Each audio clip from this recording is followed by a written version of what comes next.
Well, after the narcissistic man baby tried to strong arm and embarrass the leader of another country in the Oval Office yesterday, he went to go play with his balls over on the golf course. Meanwhile, you have his buffer, who had nothing intelligent to say during that entire fiasco other than to continue to demand a thank you from Zelensky. And then what did he do?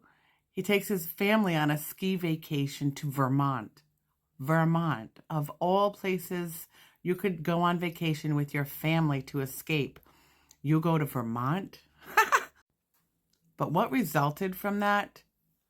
Well, now we have all of our allies coming together to help Ukraine, and we have our own leader looking like an incompetent ally of Russia.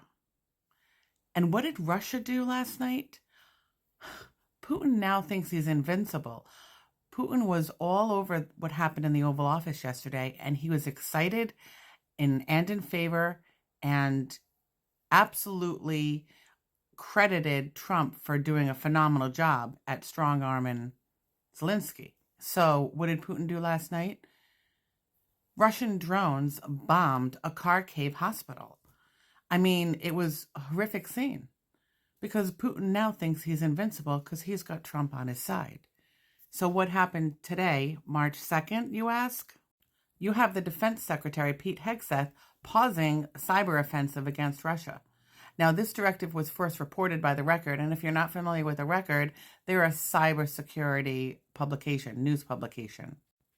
Now, the Washington Post had reported that the reason that this pause occurred was it was an attempt by the United States to kind of bring Putin into the table and end the war.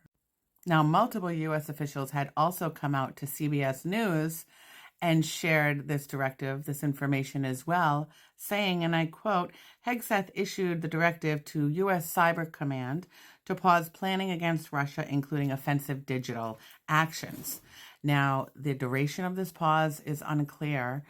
The reasoning behind it was, there's speculation, but it's not 100%, they're not 100% sure.